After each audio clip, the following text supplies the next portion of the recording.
मेरे परिवार की रसोई में आज मैंने घर पे खोया बनाया है। मैं घर में दूध लेके 5 किलो दूध का मैंने ये खोया बनाया है।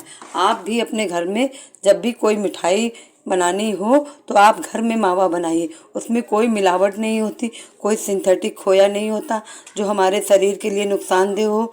नहीं तो बाज़ार के खोए जो होते हैं वो हमारे शरीर के लिए बहुत ही नुकसानदेह होते हैं।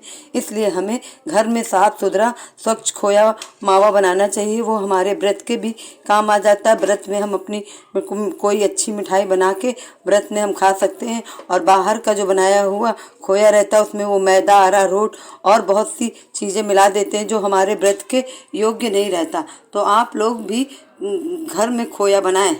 खोया बनाने के निम्न फायदे हैं। परिवार की रसोई में आज मैं लाई हूँ मावा। देखिए मैंने मावा अपने घर में बनाया है। यह मावा देखिए कितना बढ़िया है। बाज़ार का मावा जो आता है उसमें कई तरह के मिलावटें होती हैं जो हमारे शरीर के लिए नुकसानदेह होती हैं। और इसलिए हम सभी गृहिणियों को जब भी कोई मिष्ठान या मिठाई या स्वीट डिश बनाएं तो अपने घर में मावा बना लें। उससे उनका मावा भी साफ रहेगा, स्वच्छ रहेगा। किसी प्रकार की कोई उसमें केमिकल्स या कोई प्रकार की मिलावट नहीं रहेगी। और मावे में कौन कौन से पोषक तत्व पाए जाते हैं ये भी मैं आपको इसकी जानकारी देती हूँ। यदि 100 ग्राम भैंस के दूध के बने खोया खाते हैं तो इसमें एनर्जी 421, नमी 31, फैट 31, प्रोटीन 15, कार्बोहाइड्रेट की मात्रा पाई जाती। कैल्शियम 650, आयरन 6 मिलीग्राम होता है, फास्फोरस 420 होता है, मिनरल 3 होता है। खोया हड्डियों को मजबूत बनाता है। खोया में कैल्शियम, विटामिन डी और विटामिन के पर्याप्त मात्रा में पाए जाते हैं। यह हृदय के लिए खोया फायदेमंद होता है। विटामिन के रक्त संचार को बेहतर बनाता है। यह आपके हाई बीपी को नॉर्मल करता है। यह आपके बालों को भी मजबूत बनाता है। यह आपके हृदय में प्रतिरोधक क्षमताओं को भी मजबूत बनाता है। खोए में विटामिन बी मौजूद होता है।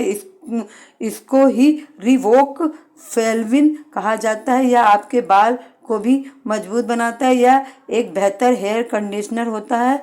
यह आपके बालों की लंबाई को भी बढ़ाता है। तो हमारे लिए खोया विभिन्न प्रकार के फ़ायदेमंद है, लेकिन तभी फ़ायदेमंद है जब हम उस सही बना हुए खोए का उपयोग करेंगे। अगर मिलावटी बने हुए खोए का उपयोग करेंगे तो वो हमारे फ़ायदे के बजाय वो हमें नुकसान देगा। तो सभी मेरे शिव परिवार के सदस्यों से मेरा अनुरोध है कि जब भी कोई भी खाद्य पदार्थ की सामग्री आप अपने घर में बनाएं तो ज़रूर आप अपने घर में बनाएं। थोड़ा समय ज़रूर लगेगा, लेकिन आप अपने परिवार के सभी सदस्यों के लिए शुद्ध, साफ, स्वच्छ और प्रेम पूर्वक जो भोजन या आहार या खाना या पकवान जो बना रही उसमें सब तरह के पोषक तत्व विद्यमान होंगे। और बाजार की लाई हुई चीज़ों को मैंने पहले भी कहा है वो सिर्फ बेचने के उद्देश्य से आपको वो अपना व्यापार कर रहे हैं। और हमें व्यापार से नहीं, हम अपने परिवार के सभी सदस्यों का स्वास्थ्य को ध्यान में रखकर उचित पोषक आहार बनाते जिससे उनके शरीर का विकास हो, उनको हर प्रकार से उनका स्वास्थ्य अच्छा हो और हमारे परिवार में खुशहाली बनी रहे।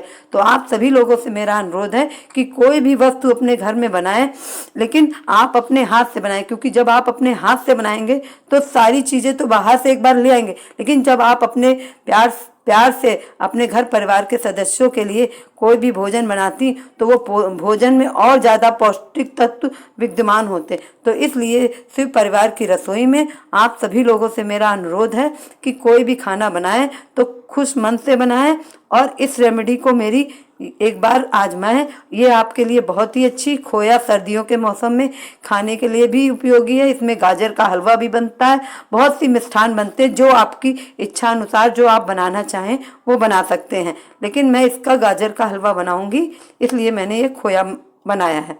आप सभी लोग मेरे चैनल को लाइक करें, सब्सक्राइब करें, कमेंट करें और ऐसी ही जानकारियाँ मैं आपको और देती रहूँगी।